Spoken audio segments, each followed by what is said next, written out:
Nós estamos caminhando na nossa andança de João, do Evangelho de João. O Evangelho do Filho de Deus. Nós vamos para o capítulo 3 de João, vamos ler os 15 primeiros versículos outra vez, para a gente dar uma... Enquanto ela lê aqui, eu vou lá no fundo pegar minha caneta. Havia entre os fariseus um homem chamado Nicodemos, um dos principais dos judeus. Este, de noite, foi ter com Jesus e lhe disse: Rabi, sabemos que és mestre, vindo da parte de Deus, porque ninguém pode fazer sinais que tu fazes, se Deus não estiver com ele.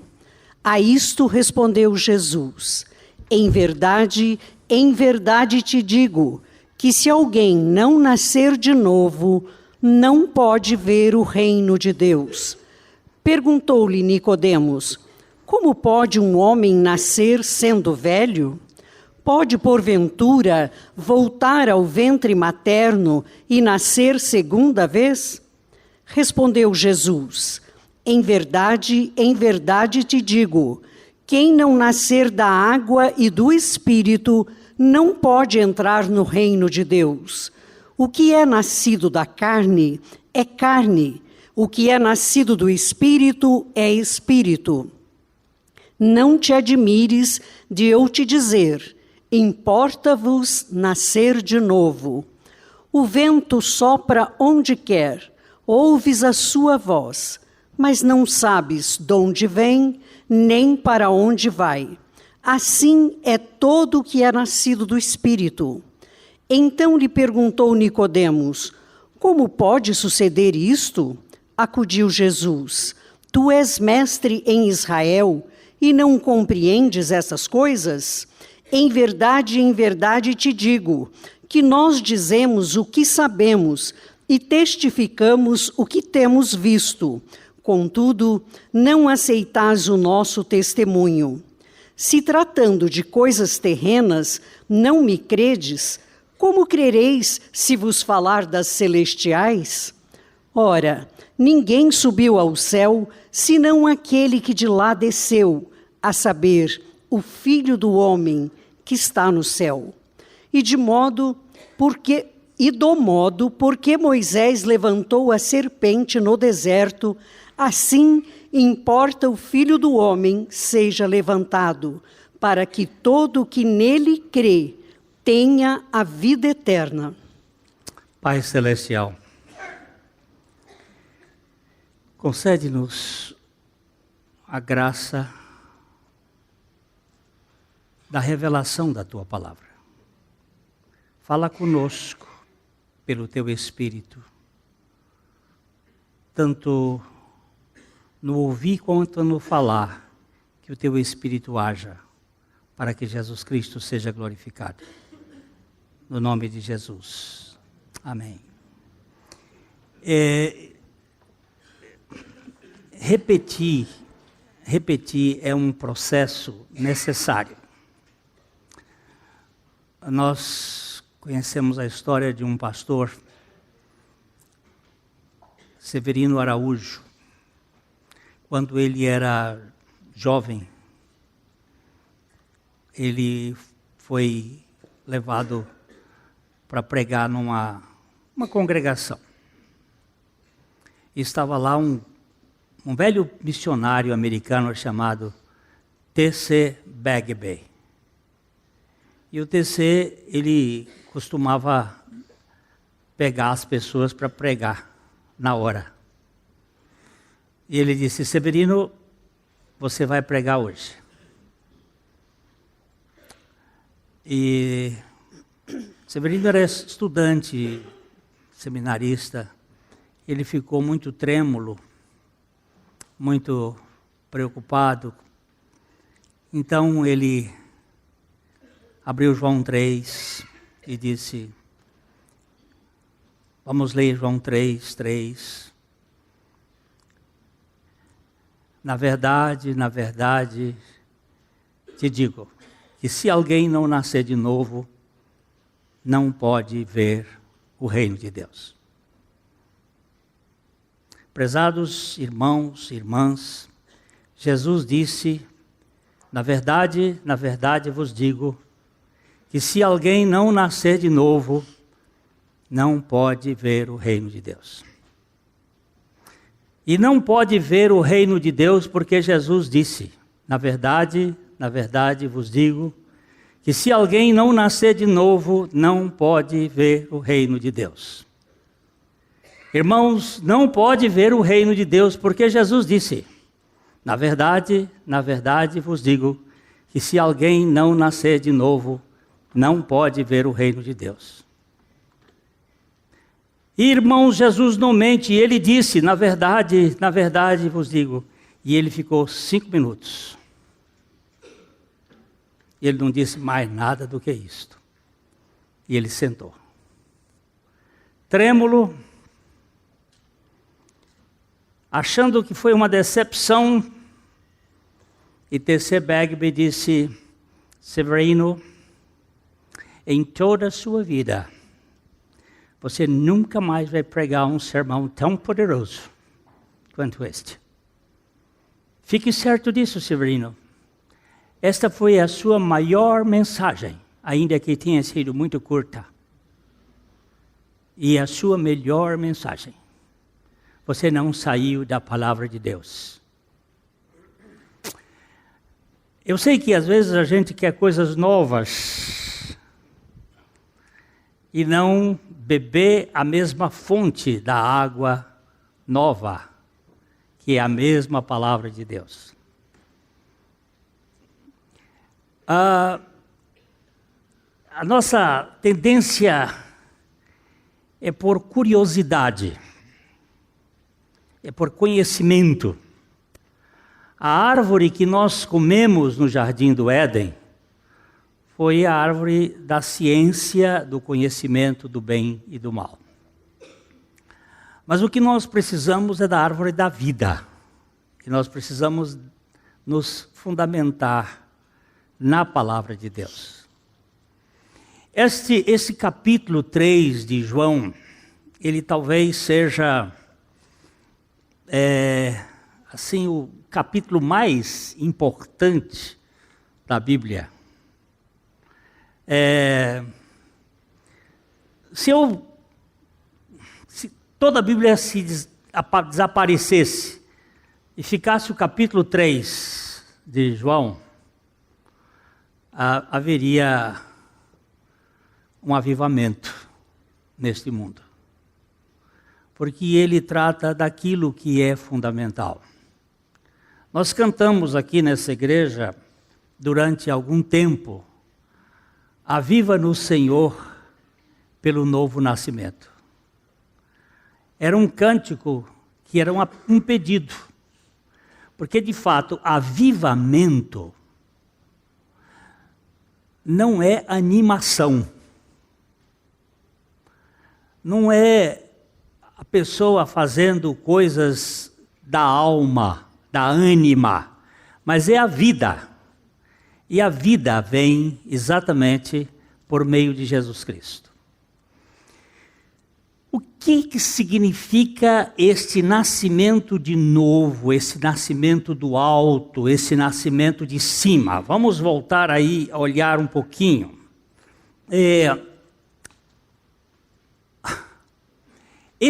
Nós vimos que esta palavra aqui, verdade, ela vem da palavra hebraica. Ela é grega, mas ela vem da palavra hebraica, emet. E essa palavra emet, em hebraico, ela é composta de 3 consoantes. Aleph, Mem, Tal.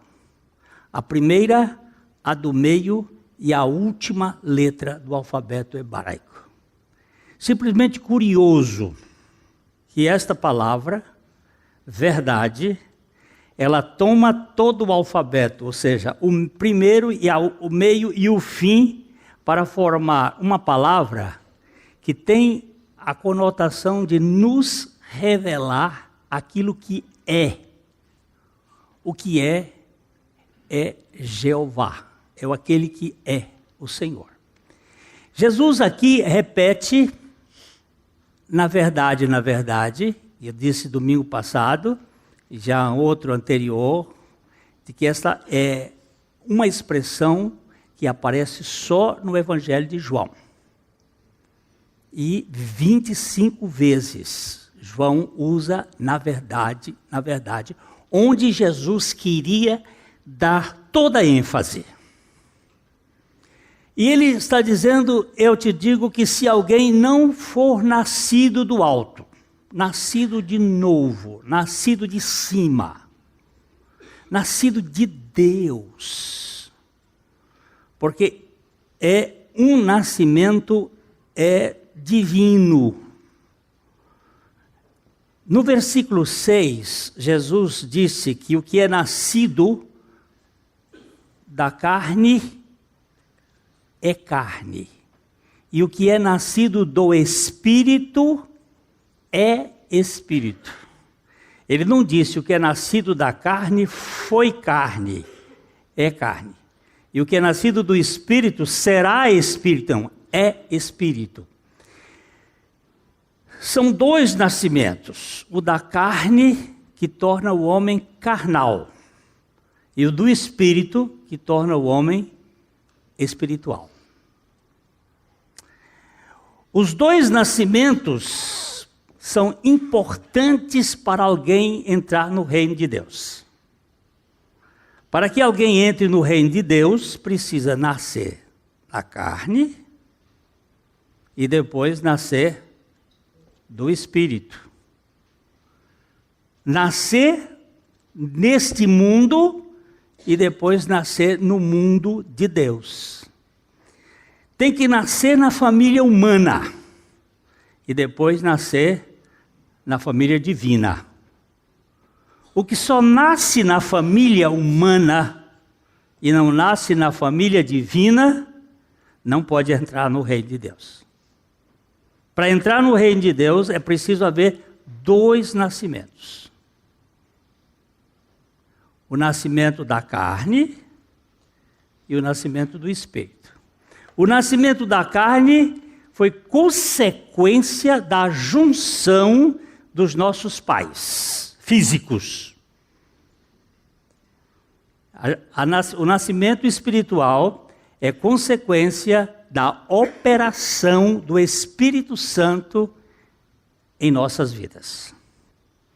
Então, esses dois nascimentos vão gerar em nós duas realidades. Precisamos ver que há duas realidades diferentes.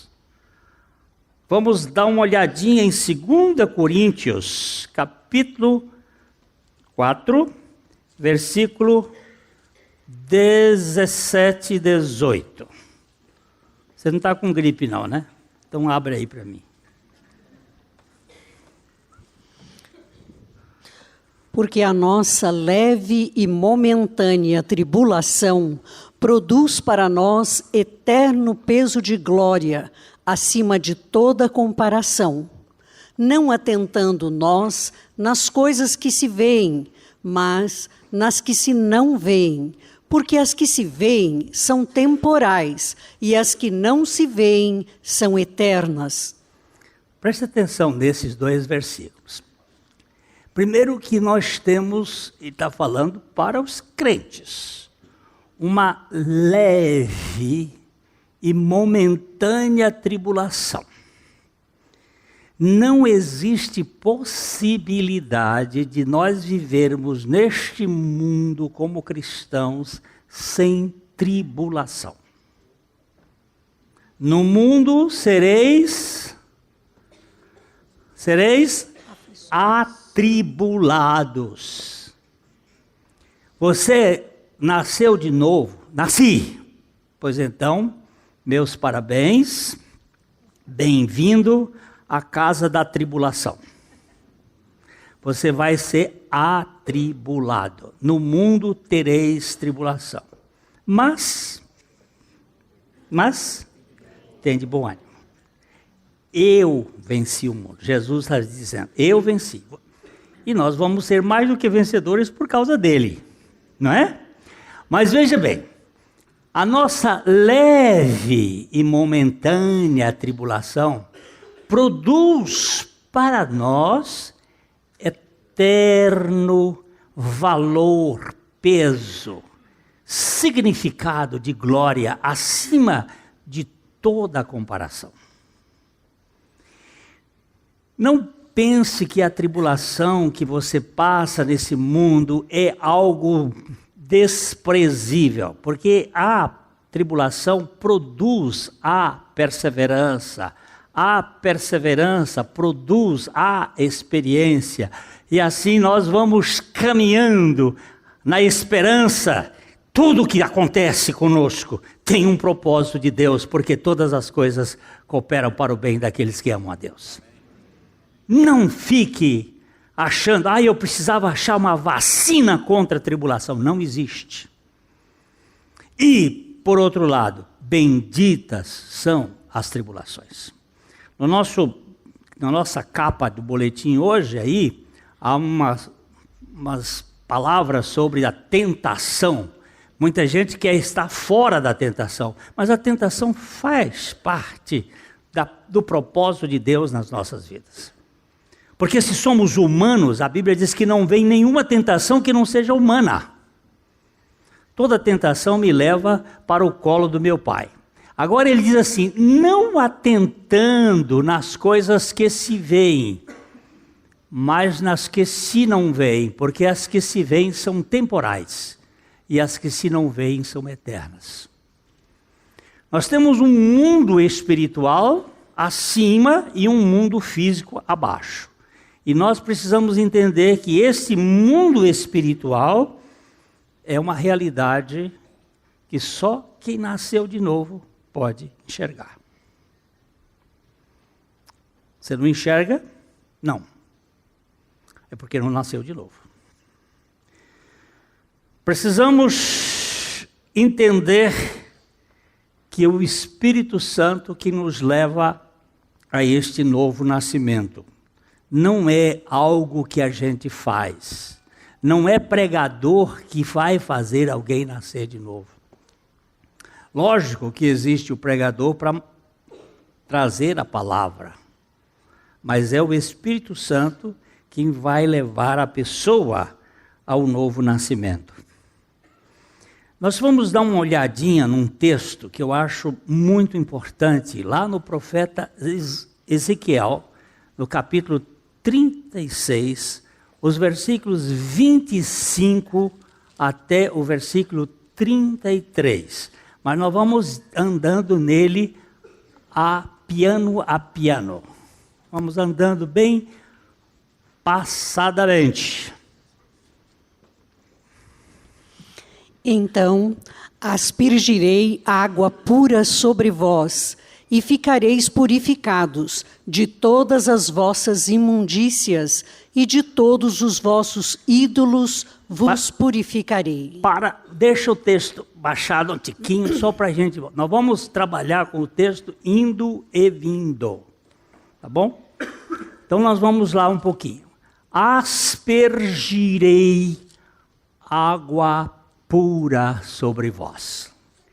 Lembrem-se que domingo passado nós falamos do que Jesus disse. Vamos voltar lá em João 3, versículo 5.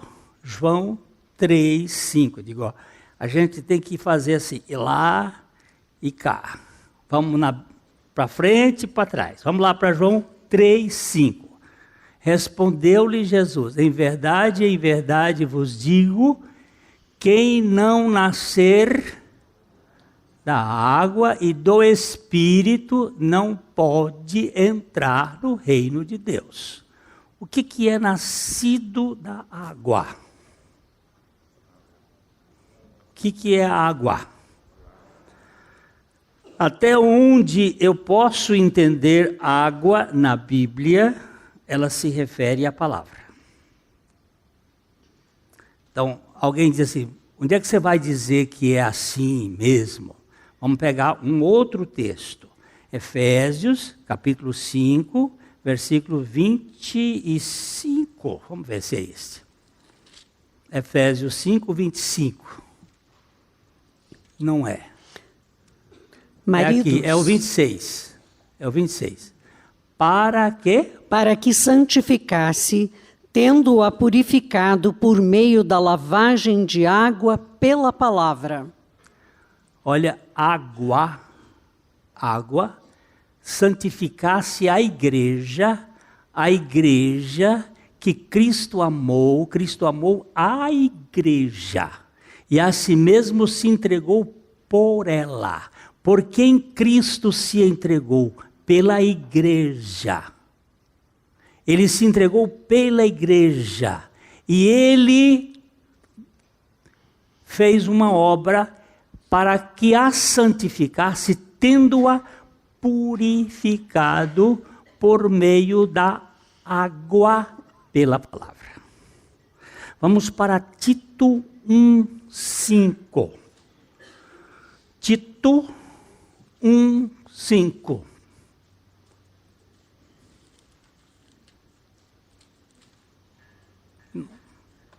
Por esta causa... Não, peraí. Eu estou perdido. Quando ele diz, pelo lavar renovador... 3:5. Tito 3:5. Não por obras de justiça praticadas por nós, mas segundo sua misericórdia, ele nos salvou mediante o lavar regenerador e renovador do Espírito Santo. Qual é o lavar regenerador e renovador do Espírito Santo?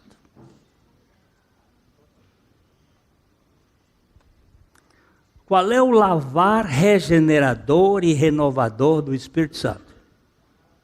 É a palavra de Deus, fazendo em nós uma obra que só ela faz. Não é você ser batizado em água. O seu batismo em água pode atestar da sua fé, não atentando nós nas coisas que se veem, mas nas que se não veem. As coisas que você não vê que são as coisas espirituais. E eu não vejo que eu fui crucificado com Cristo, mas eu creio. Por que você crê? Porque o Espírito Santo me fez crer. Mas eu não vejo isto. É importante o batismo na água? É. Mas o ladrão na cruz não foi salvo porque foi batizado na água. Ele foi salvo porque foi batizado em Cristo na cruz. E Simão, o mágico, foi batizado nas águas e estava perdido. Agora, não podemos deixar de saber que é o lavar regenerador e renovador do Espírito Santo, que é por meio da palavra. Vamos agora voltar para Ezequiel 36, 25. Ele vai dizer... Então aspergirei água pura sobre vós, e ficareis purificados de todas as vossas imundícias, e de todos os vossos ídolos vos purificarei. Agora eu vou fazer a substituição da palavra água pela palavra pelo verbo. Aspergirei a palavra pura. Quem é a palavra pura? Você vai com o dedo bem em cima. Quem é o verbo puro? Quem é a palavra pura? Quem é a água pura? Jesus. A sua e a minha atitude ao ler a Bíblia é encontrar Jesus e termos relacionamento com Ele. Porque o Salvador do mundo é Jesus, e é aplicado pelo Espírito Santo. E quando ele diz aqui, aspergirei água pura sobre vós e ficareis purificados de todas as vossas imundícias e de todos os vossos ídolos, vos purificarei. Quem é o agente deste versículo todo? Agente é aquele que faz ação. Quem é o agente?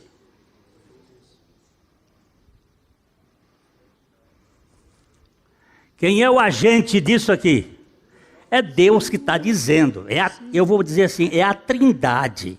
É o Pai, é o Filho, é o Espírito Santo. É a Trindade que está dizendo aqui, eu aspergirei água pura, eu aspergirei Jesus, eu aspergirei Cristo sobre vós, e eu purificarei vós, porque o sangue de Jesus, o seu Filho, nos purifica de todo o pecado, e do pecado todo. Então nós precisamos entender que este texto está falando de novo nascimento. Olha aqui. Depois aspergirei água pura sobre vós, aspergirei o verbo de Deus, aspergirei Jesus Cristo, aspergirei. Esse aspergir aqui é derramar. E eu purificarei, olha só, e purificarei de vossos ídolos. Você sabe o que é ídolo? Tudo aquilo que fica no lugar de Deus. Ídolo não é só um poste, uma imagem, mas tudo aquilo que fica no lugar de Deus. Pode ser filho, pode ser mulher, pode ser marido, pode ser empresa, pode ser... O que ficar no lugar de Deus é ídolo. Aí veja o versículo 26. Dar-vos-ei coração novo, e porei dentro de vós espírito novo. Tirarei de vós o coração de pedra, e vos darei coração de carne. Quem é o agente desse versículo? Quem é o agente? Deus. O que ele está dizendo aí? O que ele está dizendo?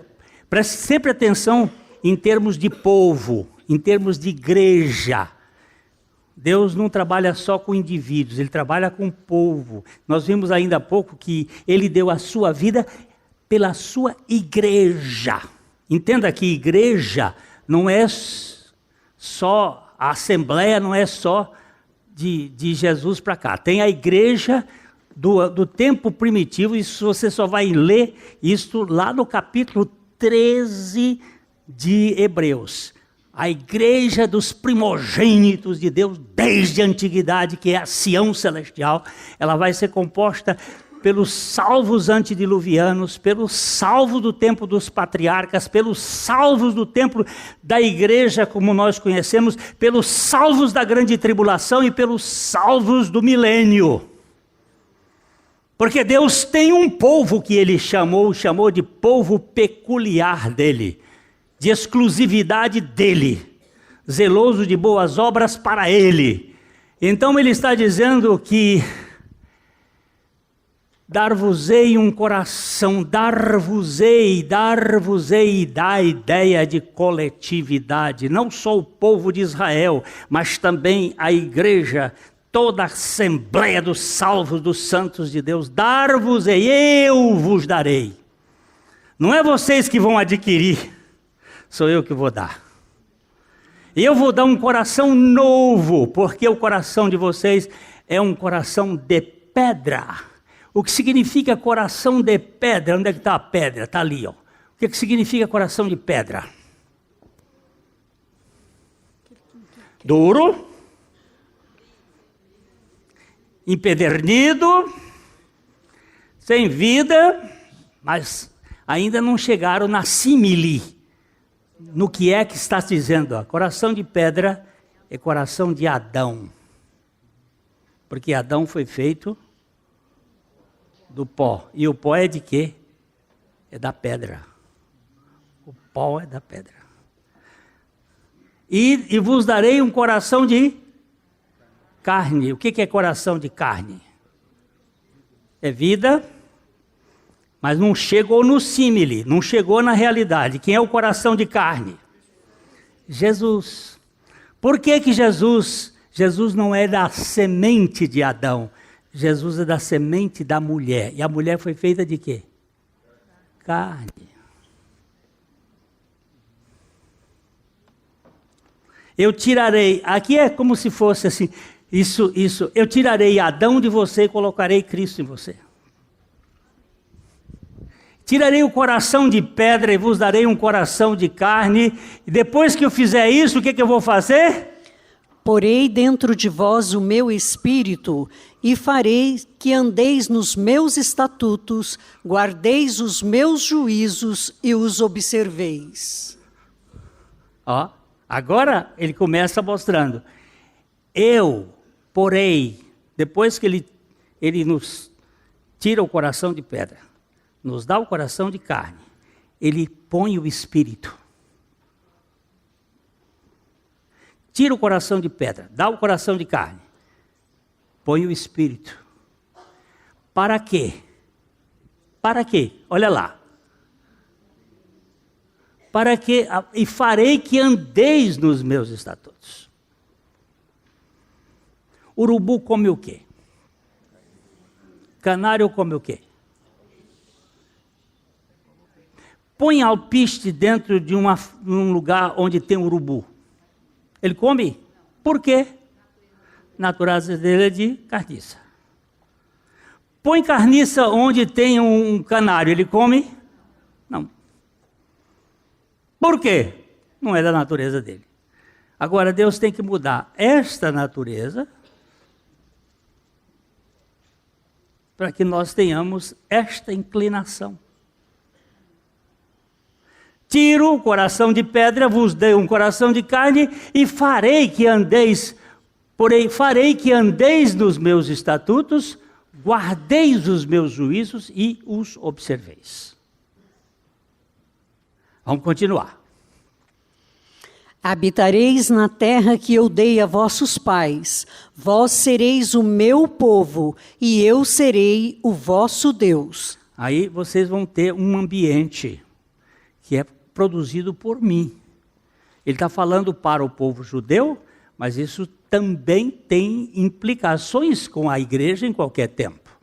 Depois que ele tira o coração de pedra, ele põe o coração de carne e que ele põe o espírito dele para que nós andemos, nós temos uma congregação, temos um conjunto, temos um grupo que nós vamos conviver, que é um convívio de povo, de gente que foi salva por Jesus. O que significa a palavra igreja, eclésia? Chamados para fora, para formar uma comunidade de pessoas aceitas por Jesus Cristo. Não é de pessoas que aceitaram a Jesus Cristo, mas de pessoas que antes de qualquer coisa foram aceitas por Jesus Cristo.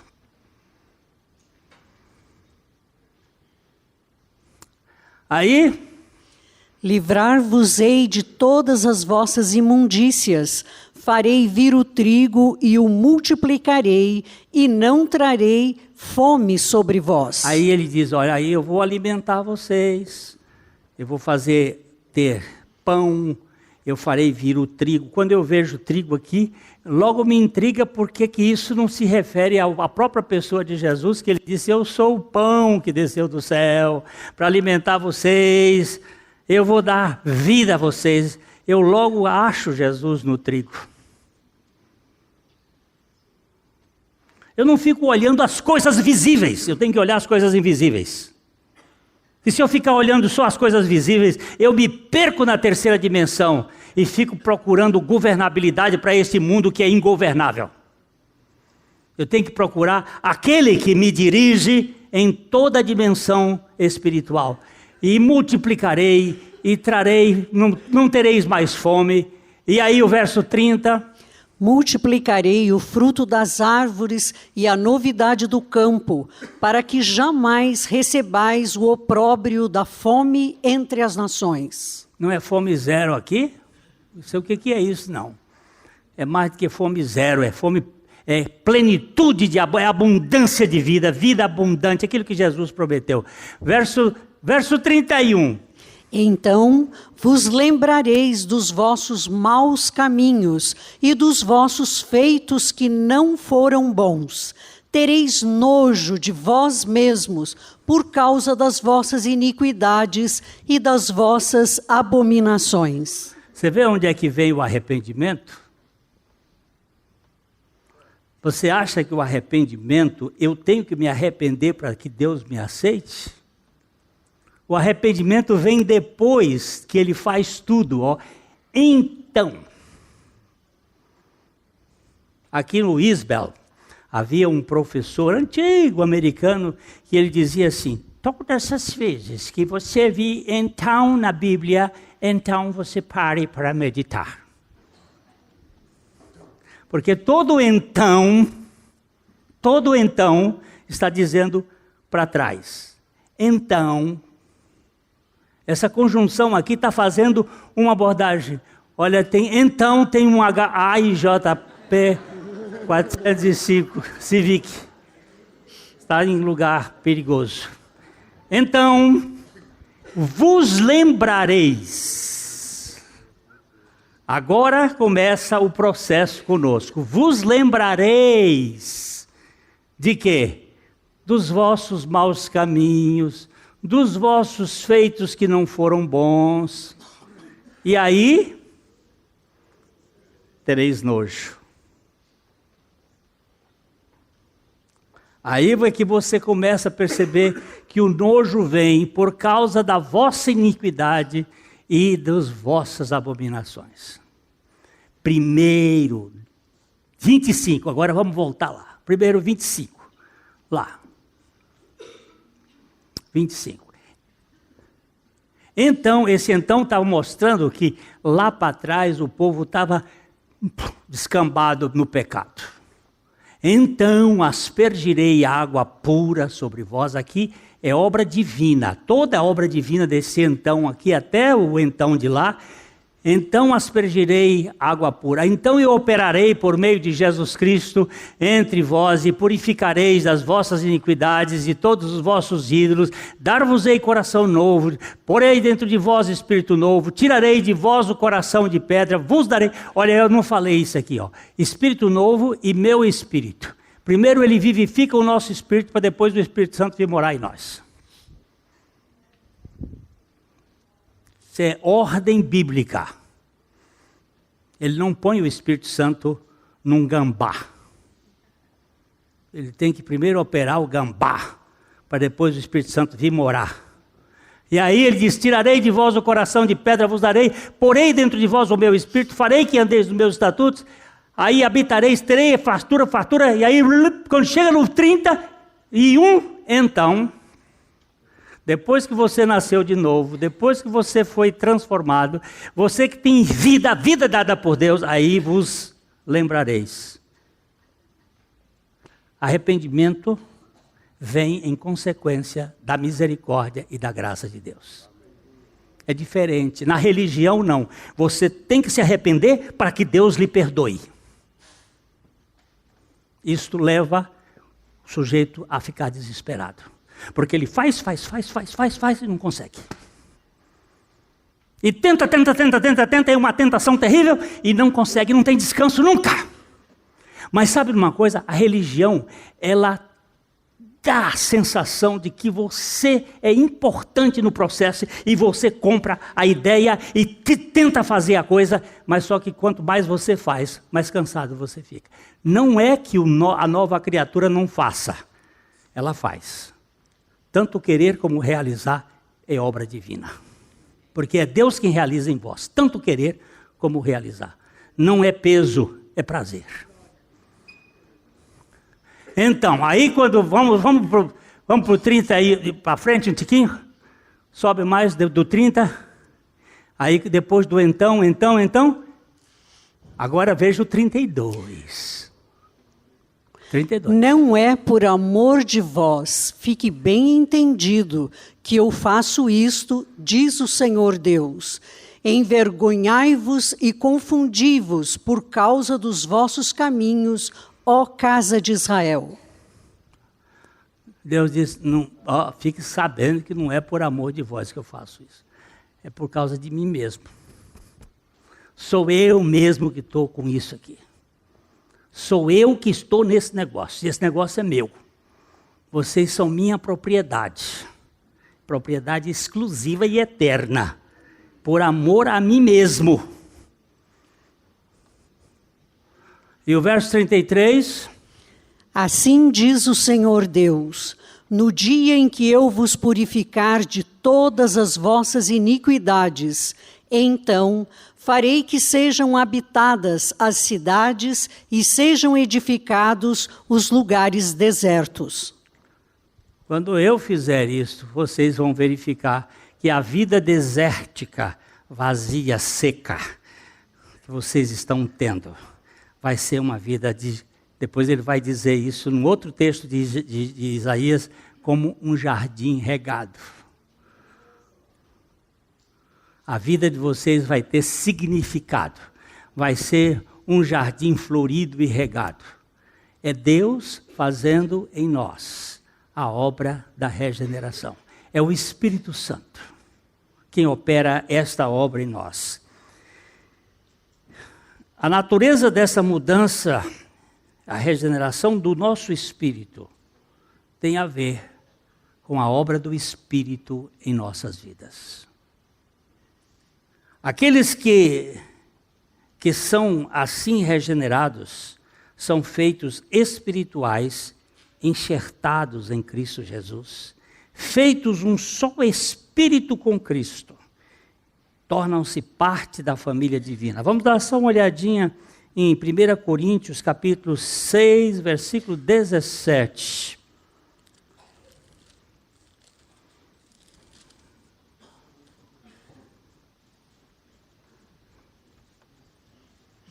Mas aquele que se une ao Senhor é um espírito com ele. Oh, por favor, volta, vamos ler para cá para trás, que ele diz assim, olha, o 16, Ou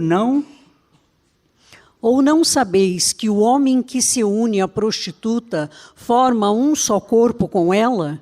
Porque, como se diz, serão os dois uma só carne. Mas aquele... Para, deixa aí. Deixa ela na prostituta primeiro. E eu quero que você lembre não só da prostituta, a mulher prostituta, mas a igreja prostituta. Existe uma igreja prostituta no Apocalipse.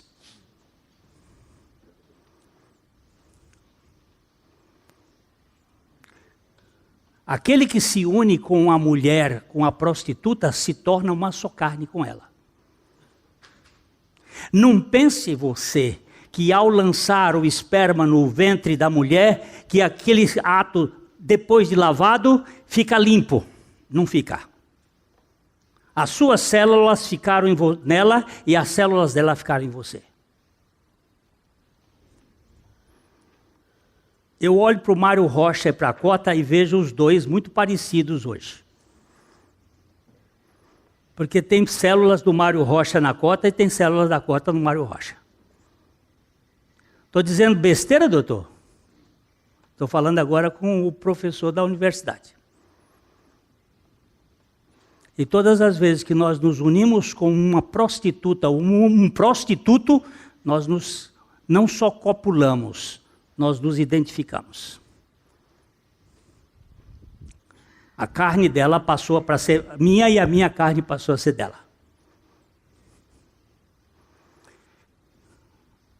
Pode estudar biologia. Não vamos brincar com as coisas, porque Deus não é bobo para dizer as coisas. O Espírito Santo ia botar o nome dele em cima de uma bobagem. Agora, aquele que se une a Cristo, ao Senhor, não se torna um corpo com o Senhor, se torna um espírito com o Senhor. Meu espírito e o dele estão unidos. O Espírito de Deus está em mim e o meu espírito está em Cristo. Isso é sério, não é? É por isso eu termino aqui com o Watchman, aquele homem de Deus, dentro de um trem, na China, viajando no trem, entram 3 pessoas, 3 homens, veem Watchman lendo alguma coisa, e disse assim: moço, vamos matar o tempo? Por onde é que você vai? Aí ele disse para a cidade, mais ou menos umas 3 ou 4 horas de trem. Vamos matar o tempo? Watchman disse, como? Vamos jogar uma partida de pôquer? Só um pôquerzinho aqui. Eu vou falar só um pouquinho aqui. Cuidado com baralho. Veja a origem do baralho. Quando ele foi criado. Para que ele foi criado? Com que finalidades existe o baralho? Para embaralhar a vida das pessoas. Só isto. Se você quiser estudar isso um outro dia, eu gasto um tempo. Eu fui expert jogador de canastra. Até um dia que o Senhor tirou o baralho da minha vida. Então o homem virou-se... Fechado, parede. O homem disse para o Watchman, vamos jogar uma partida de pôquer. O Watchman disse, infelizmente, meu amigo, eu não posso, porque eu não tenho mãos. E os homens olharam para ele, e essas 2 mãos de quem são? Era só o que ele queria. Era só o que ele queria. Essas mãos são de Jesus. E por 3 ou 4 horas, o Watchman falou de Jesus para aqueles 4 homens. E não desceram naquela estação 3 ou 4 jogadores de pôquer. Desceram 4 nascidos de novo. Enquanto isso, ele pregou o Evangelho e o Espírito Santo fez a obra. E ele conta isso como remir o tempo e não gastar o tempo. Remir o tempo é falar daquele que tem o poder de transformar as pessoas. Ele não vai condenar ninguém, ele já condenou lá na cruz. Então, queridos, o Senhor der oportunidade, a gente volta. Eu ia falando e vou falar ainda sobre como fazer esta obra, que ele disse, eu levantarei como Moisés levantou a serpente no deserto. Assim o Filho do Homem será levantado, para que todo aquele que nele crê não pereça, mas tenha a vida eterna. Amém. A Livraria PIB Londrina procura selecionar cuidadosamente seus títulos e autores a fim de oferecer um conteúdo alinhado com o Evangelho de Jesus Cristo. Bíblias, livros de teologia, devocionais, literatura infantil, biografias, comentários bíblicos e muito mais. Dispomos também de um acervo de CDs e DVDs das mais de 5.000 mensagens ministradas na Primeira Igreja Batista em Londrina. Visite a Livraria PIB Londrina e conheça ainda mais. Livraria PIB Londrina, de segunda a sexta, das 13h30 às 18h. Endereço na Avenida Paraná, 76A, próximo ao Calçadão, bem no centro de Londrina. Ligue para 3372-8921 ou acesse o site www.livrariapiblondrina.com.br.